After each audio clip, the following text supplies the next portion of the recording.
Poke the Bear is brought to you by Prize Picks and the Game Time app.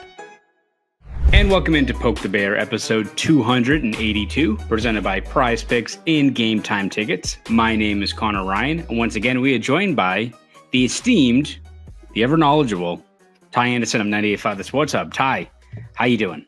What's going on today? How are we feeling? Black Friday deals. We got a Black Friday deal on this podcast. It's still free, I believe. I believe it's free. It's the best deal in the industry. Don't want to pop my own tie as Ty, but I think it's a pretty good deal we got going on here. We can just talk about and complain about the Bruins based on how they've been playing this year. But I think this episode is a little bit of a departure from previous ones. A little bit more positivity. I think we have more positive things to talk about when you look at just how bad this team has been for significant stretches. Let's shift gears a little bit and talk about what was a 6-3 win for the Bruins against the Islanders on Wednesday. I don't know how many people were watching the game. I know people were at their local bars, meeting up with high school friends, getting into some fights, getting into some havoc. I know we weren't doing that. We're very responsible. No. We would not do that at all. But for those who were not, pretty good win. Good to see them finally break through offensively, take care of business against a pretty crappy Islanders team. They're already not a riveting team to watch, but they've just been downright bad, especially in the third period. And you can call it a tomato can, what have you. A step in the right direction for the Bruins to come out with a 6-3 win on Wednesday. Yeah, definitely. I think that you sort of look at where that game was going, that final shift of the second period where they give it away twice, it ends up in the back of the net, and now you're tied through 40 minutes. Like that could have been pretty brutal, right? And it could have fallen away from them pretty quickly. It didn't. I think the thing I liked most is kind of like that Toronto game we've referenced a lot here, where it's actually the opposite. You blow multiple leads, but you hang on and you take over in the third period. You get two great goals from Pavel Zacha, who I think finally gets rewarded for his play of late. And then you get the empty netter, you avoid danger that way. So I like the fact they blew two separate leads, but didn't let the game fall out of their hands, right? And I think that's something that we've talked about, and even the Bruins have talked about, where when they fired Jim Montgomery, like Don Sweeney mentioned, that Dallas game, it's we should be right there, and then bang, 4 goals or whatever, 3 goals in a minute and a half. That's happened a lot to this team, right? Yeah. So the fact that didn't happen, and it hasn't happened under Joe Sacko so far, I think that's been encouraging, right? That kind of speaks to the idea of the details and the habits and getting back to your workman-like mentality. So I like the response in the third period, because I think hasn't been there enough this year. So that's what's most encouraging, in my opinion.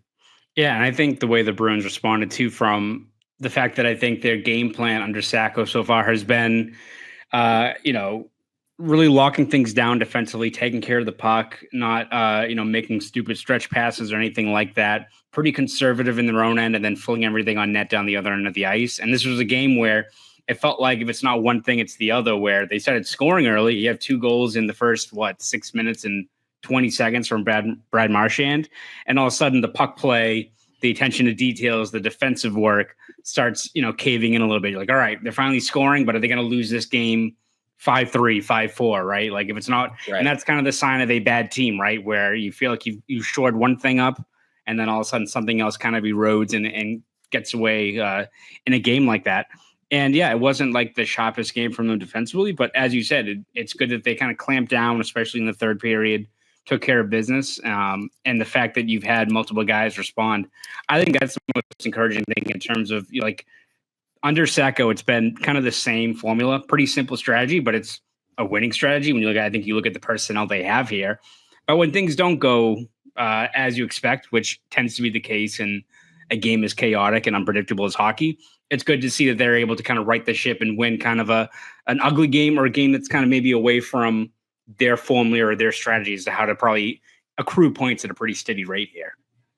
Yeah, definitely. I think that they're going to have to win ugly. That's going to have to be a bit of their identity. I said it the other day, for this team, ugly might be beautiful, that, because that means you're winning games, you're stacking up W's, and you're getting back in the race for the division, which is wide open right now. There's really not a powerhouse in their division, which is great. You just want to, I think, especially this segment, we've talked about this before. like this segment is too important to not get every point you can, right? Like, and I think that's why they made the coaching change, because they got that start, or they're 0-1-1, looking at a very favorable 11-game segment, and they're like, this can't happen. We can't afford to leave these points on the table. And I think that's what's been really encouraging. And yeah, I also think what's really encouraging to me, Connor, is the fact that they have the game against Vancouver where they get shut out. After the game, Charlie McAvoy is like, the dam is going to break. We just hope it's soon, and we got to stick with it. They get rewarded for that belief the next night. I think that's also helpful for them from a mentality standpoint as a team, their confidence. Like, guys got to get their games going here. Coyle's got to get it going. Frederick's got to get it going. But if you can say the dam is going to break soon, and then it does happen the next night, now everyone's confidence has gone from like a 3 to a 6, right? Yeah. And that's what I think is so important for this team, because they don't have the natural skill and ability to not have the confidence, right? And that, I think that is such an important part of this team's successes here. They got to be confident, because everything else falls in the line once they have that confidence. If they're doubting themselves, they've already lost the game. Yeah, exactly. And I think you look at just the amount of guys that did break through finally. It wasn't like we've all been waiting for like the 2-goal, 1-assist game from like Pastrnak to get him going. Still waiting for that in terms of the goal scoring, but he gets 3 assists on Wednesday night. Pavel Zacha, as you said, 2 goals and an assist, gets him going. He's finally rewarded with, as you said, some really good play as of late, just hasn't reflected on the score sheet. Elias Lindholm gets 3 assists as well. A lot of guys kind of break through. Who's kind of the one guy that you saw like the overall production? You're like, all right, hopefully this gets this guy rolling, because this is a guy that you need to get clicking to get that top 6 kind of in a groove here. Against, as you said, a pretty lighter schedule moving on. Yeah, I mean, it's easy for me to say Zacha, right? Because right now I think he is your de facto top line center, because I think whatever line Pastrnak is on is your first line at this point. And if he can get going, maybe that opens things up a little bit more for Pastrnak to get it firing here and get it going. He really hasn't been the David Pastrnak that we've seen for the last, I would say, 4 seasons, really. This year, I can't tell if it's physical or mental. Some days it feels physical, other days it looks mental. Yeah. And so he's not at 100%. Take that as you may. Again, mental or physical, I'm not sure, but he's not the David Pastrnak that we're used to seeing. So if Zacha can get going and heat up and become basically the number 1 threat, even for a week, right, on that line, does that open things up for Pastrnak to score some easier goals, to get on the board, get his confidence going, and then he's off to the races? Like, we kind of keep waiting for that game for him, and it hasn't happened yet this year. Maybe if Zacha takes on some of that burden, it opens things up, and he can go back to being that guy, perhaps with favorable matchups, even for a game. And then okay, now the ball is rolling. So I had to go with Zacha. But I think a guy you could go with probably is Lindholm, because just as important, really.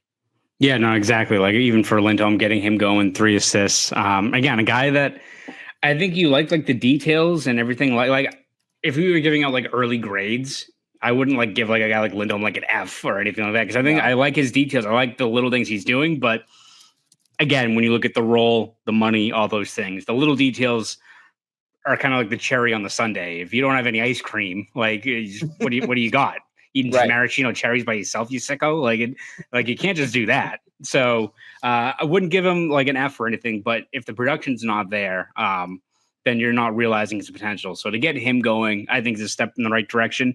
And I think the overall, like, whatever this reworked top 6 is, like, the results at least maybe haven't reflected on the score sheet until yesterday or Wednesday. But I was looking at some of the numbers. The geeky Zacha Pastrnak line, expected goal share, 73.5% during their 77 5-on-5 minutes. Pretty good, tilting the ice in their favor. They've outshot opponents 24-5 in their last 3 games together. So, again, getting a guy like Geeky going as well, who's kind of been in no man's land this season, is a step in the right direction. And then Marchand, Lindholm, Brazeau, their expected goal share is 64.6% in 87 minutes of ice time together. So, again, the naysayers, the ones who don't like the fancy numbers, can be like, well, that doesn't mean shit if you're not scoring. True. But it's at least seeing that they're stringing together, I think, some strong ozone possession. They're getting their looks. And if Wednesday is the step in the right direction or the dam has broken, you keep that group together and you see if they can all start getting on a roll here. Because as your top six goes, so goes the rest of your team. Because that third line is kind of a mess right now in terms of what you're expecting out of them. Yeah, and real quickly, going to Elias Lindholm. Since November 9th, he has won 56.4% of his faceoffs, which I think there's 31 players, I want to say. Let me double check. 23 players who have taken at least 140 faceoffs over that span. He has the 9th best winning percentage at the dot over that span among that group of 23 players.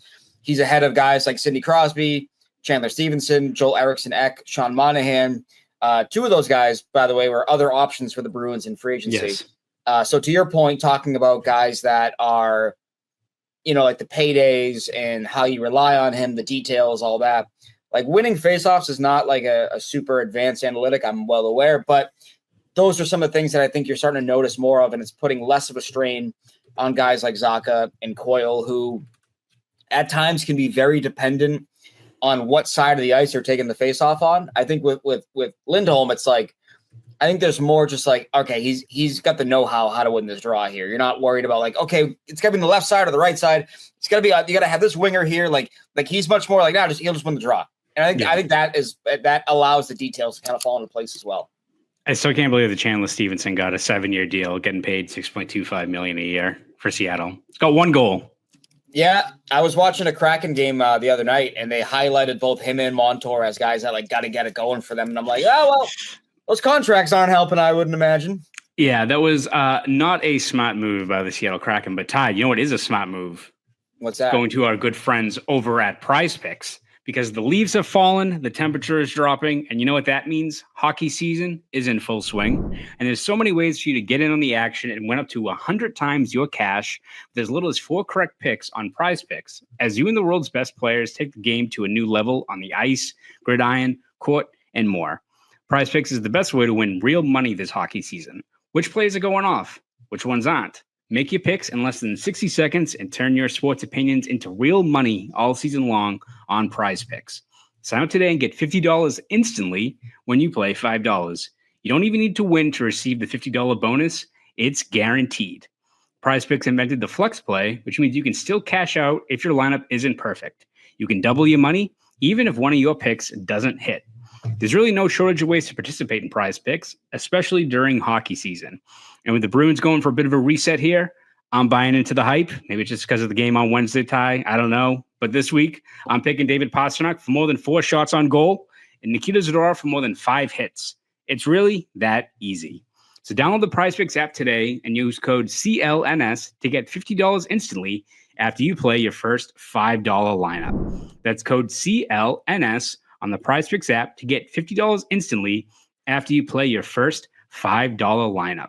Prize Picks. Run your game. Shout out once again to our good friends over at Prize Picks. All right, Ty, looking at the Bruins now, obviously we're recording this on Friday afternoon, so by the time this drops, probably be after the Penguins game. It's a weird schedule this week, so please bear with us. But I wanted to take a quick look back at that game on Tuesday against Vancouver, because that's a game where I left that one like actually being kind of more optimistic than I think a lot of people were. I think a lot of people were rightfully pissed, a lot of boos, but I think you looked at the way the Bruins played in that game. That's one where I'm like, if you play that way for the rest of your games this year, you're going to win most of them. Like you look at the regression across the board that's been this team in terms of their shooting percentages, cashing in on their high danger looks.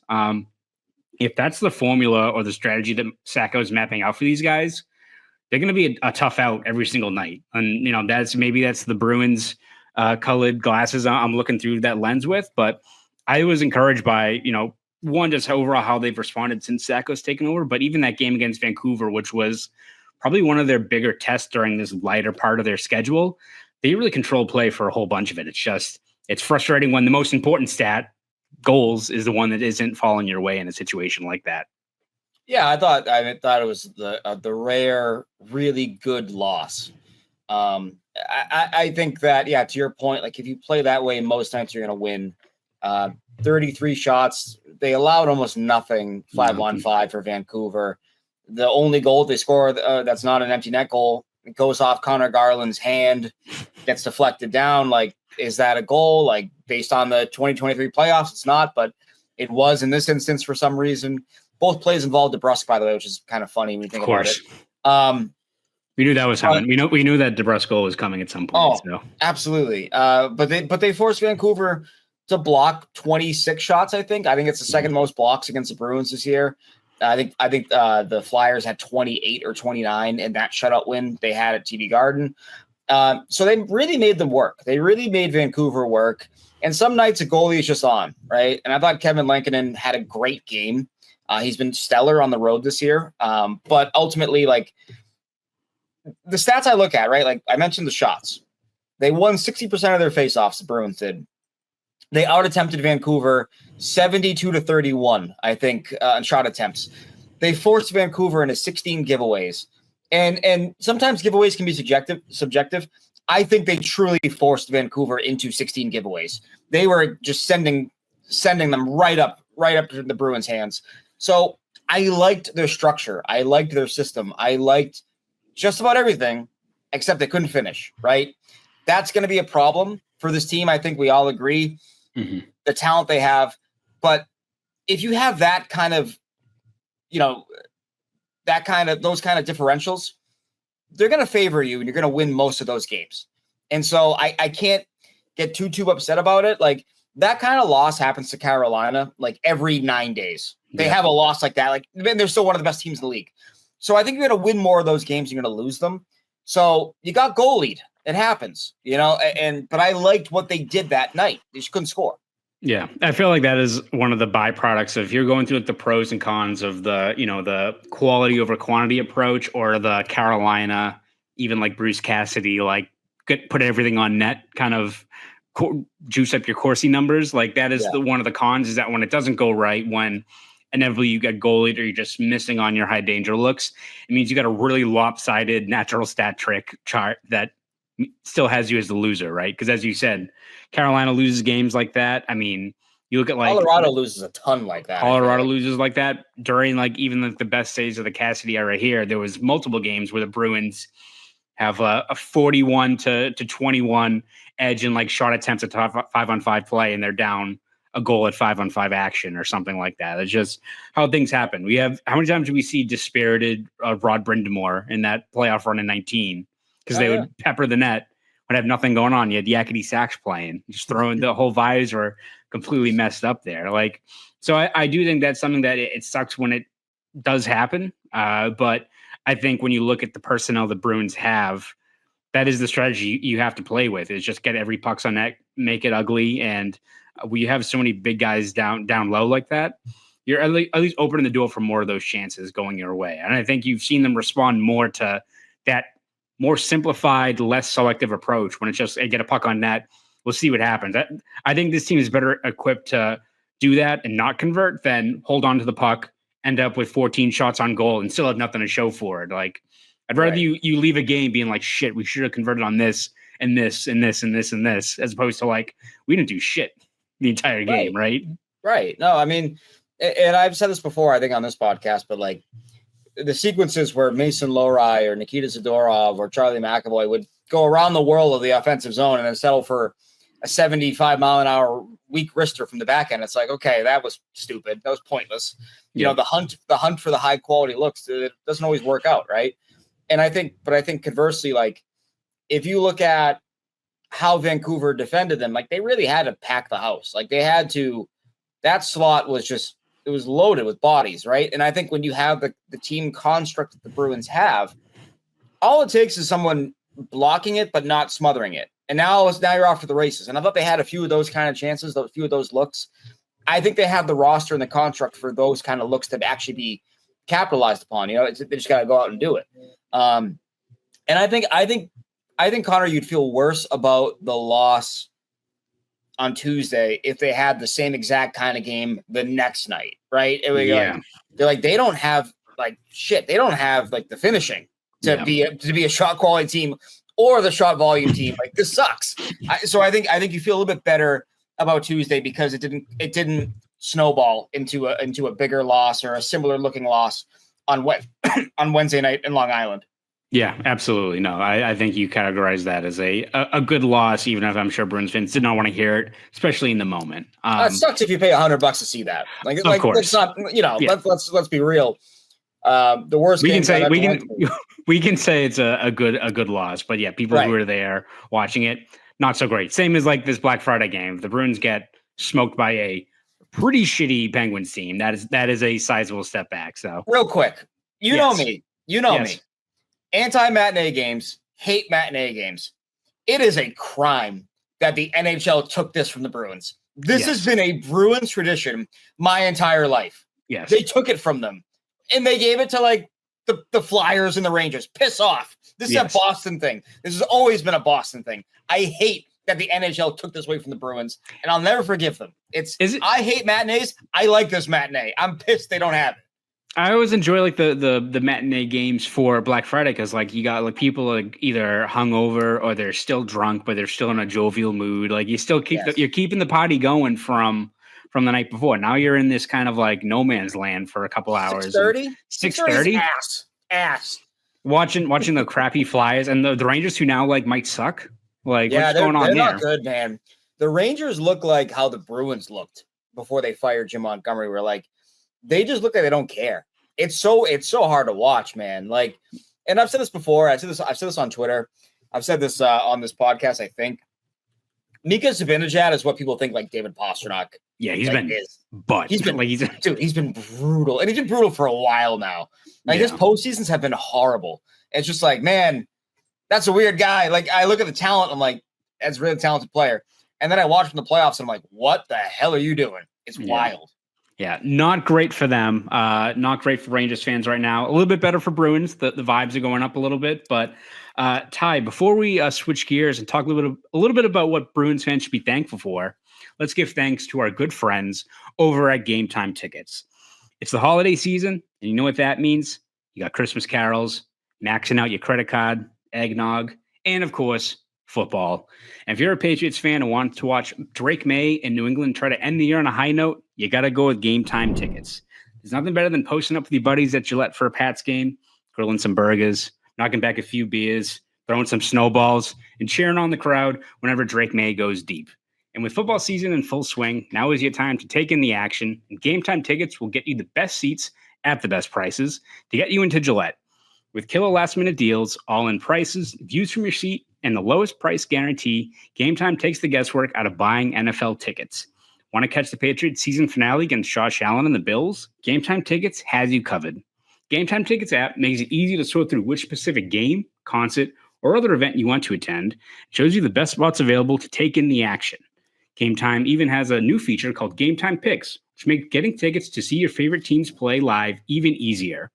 Game Time Picks filters out the fluff to show you only incredible deals on great seats, so you don't have to waste time searching through thousands of tickets. So what are you waiting for? Take the guesswork out of buying football tickets with Game Time. Download the Game Time app, create an account, and use code CLNS for $20 off your first purchase. Terms apply. Again, create an account and redeem code CLNS for $20 off your first purchase. Download Game Time today. What time is it? Game time. Shout out once again to our good friends over at Game Time. All right, Ty, 'tis the season. No, we're not singing Christmas carols. We're not diving into the holiday season yet, but it was Thanksgiving yesterday. And I thought we'd end this one on a positive note in a season where not a lot has gone right for the Bruins, I would say, out of the gate. What is one thing that Bruins fans should be thankful for as we get to this point on the 2024-25 season calendar? I would have to say that while the goaltending tandem has been broken up, it is no more. The Bruins still have what I would consider to be very good goaltending between Jonas Korpisalo, who I was wrong about. I will say this, that they have turned him into a really serviceable goaltender. Like many of you thought they would. I didn't believe in it, but I thought that's a big gamble. That's a big gamble. $3 million for next 4 years. That's a lot of money. He's been good. He's been good. Swayman's now coming into form. It looks like the last 2 games, I think he's been really good. Overall, their team goaltending, I think 5-on-5, I think they're top 10, I want to say, in save percentage. So you break up the tandem, you trade Linus Ullmark. That trade as a whole is looking like it's been a very valuable one for the Bruins, one to be thankful for. Kaslik has been good. Korpisalo has been serviceable, and you got a first-round pick out of it. So I think one thing is that trade has not blown up in their face. It was in theory a cap move kind of trade. Those can be disastrous sometimes, and it wasn't. The Bruins have actually probably made out pretty well, maybe better than any of us thought with that trade. So that's one thing I think got to be thankful for as a whole, and how it relates to the goaltending as a whole, I would say.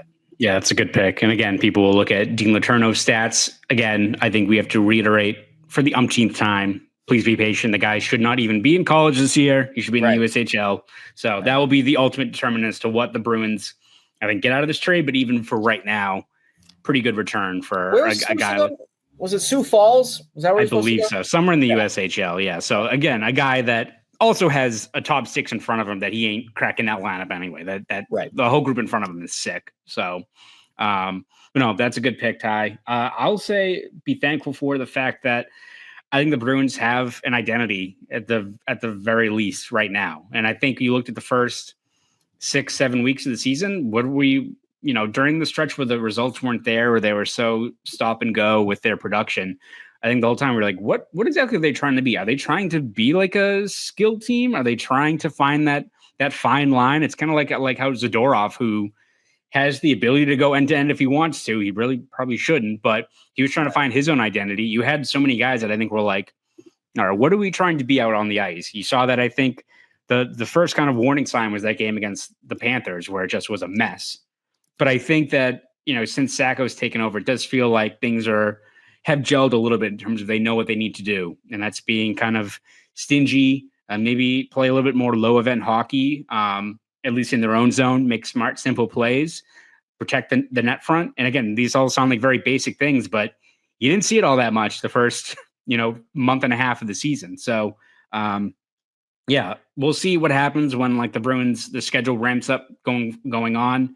They got that game against the Jets in a couple of weeks. The schedule is going to get tougher. And that'll be the real litmus test, I think, moving on into the season. But if they continue to play this kind of defense first, stingy play, at least you're seeing more and more of a team that's buying into, I think, what they're trying to be. And I think that's at least offers some optimism as to what this team could be, especially going later on into the year, where if they're tough out, then hell, you go for a few puck bounces and see where that takes you. I think that's kind of the best case scenario you have for right now as you're trying to map out what exactly is the ceiling for this team moving forward. Yeah, I think what's going to be really interesting here, and something that I think we're going to talk more about as it comes closer, obviously, do you buy with this team, or do you say, you know what, let's embrace this identity. If there's an injury, let's lean on a Merkulov or a Lysell or a Duran or a Kuntar, like Farinacci, see what you got internally. Because right now, I like their identity, but it's not an identity that I'm like, all right, time to go out and trade for Anthony Mantha or you know, like one of those types, you can't do that right now. I don't think with this team, it's not feasible. It's not realistic. And that's going to be something to really watch here. If your identity is winning games 2-1, 3-2, those teams, you don't go out and spend a first round pick to bring in a rental. You just don't do it. So that's something that we're going to have to watch here and monitor, because I don't know where they go from there. I like the identity, but it does make the idea of buying at the deadline a little bit harder, because those teams can either be out in 5 games or go on a deep run and then go, shit, we don't have enough horses here to win it. So this is going to really be where you kind of hope that Don Sweeney has learned from the past mistakes of, say, 2016, when he goes out and trades a combined 4 draft picks for Lee Stempniak and John Michael Lyles. And maybe he takes more of the Drew Stafford approach in 2017, when he brings in a guy who's not perfect, but he only costs you a 5th round pick. And then you see what you have internally, and then you go from there. So we'll see what happens there. But I think that identity is good and bad. It's good for being competitive. It's bad for, okay, what do we need? What should we spend? Where do you go from there? So this is where you hope that Don Sweeney has the veteran GM savvy. He's been on the job now 10 years. You got to hope that he knows what not to trade away, if you're an imperfect, flawed team, I would say. Yeah. So you're not on the Chris Kreider first round pick, No. or nope. You're out on the BC Boxford guy. No. So I love Chris Kreider. A player who plays with such relentless pace and it is so dangerous, right? You're buying in the worst time. You're just buying into the worst time. I wanted him 4 years ago. I wanted him in 2020 when the Rangers were basically looking at, you got to keep Kreider or you got to keep Kreider or Shea. You can't keep both. And they ended up trading Brady Shea. I wanted him then. That was the perfect time because at that point he was 28, 29. Yeah, didn't even have his 50 goal season yet, but was always a 30 goal guy. It's just those legs are going to go, and when they go, it's going to be ugly, right? Mm-hmm. And that's what I worry about. I don't think he has an assist this year as well. So he'll score some goals, and that's what they need. Yeah, sure, but it's the long-term commitment that he comes with. He's got 2 more years, I think, at 6.75.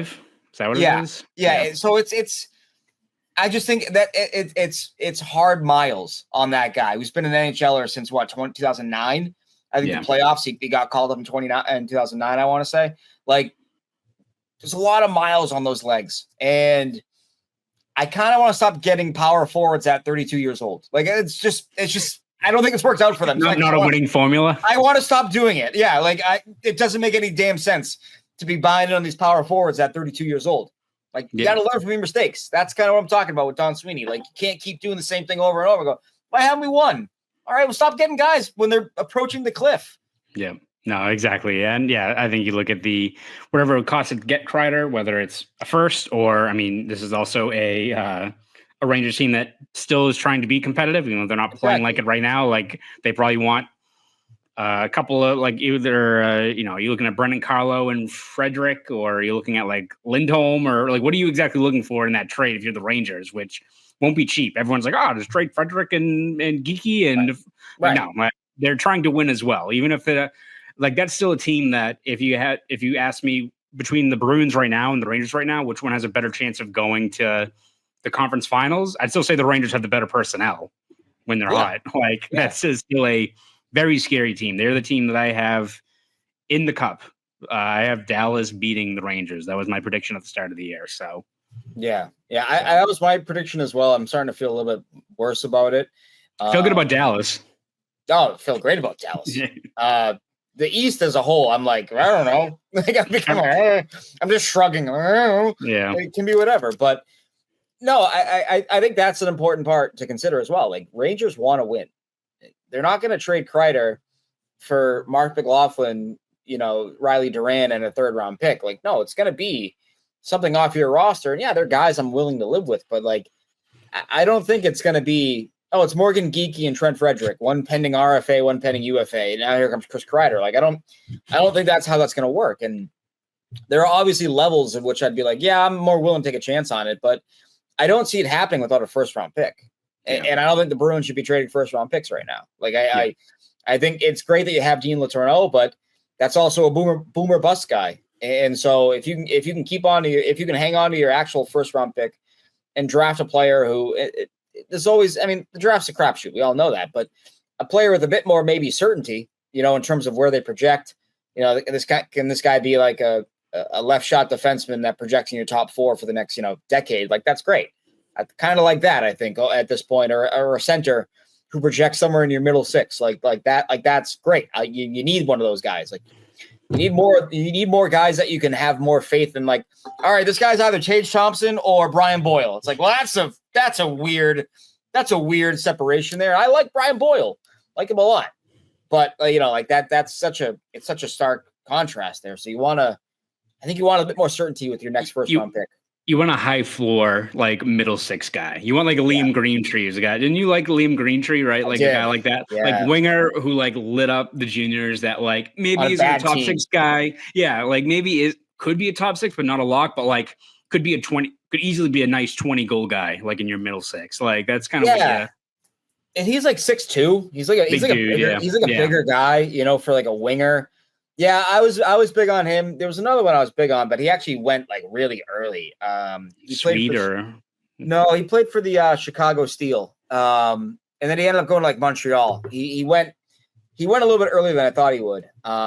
Anyways, and then there was the one who went to Dallas, which is only going to, I mean, Jesus, Dallas getting richer.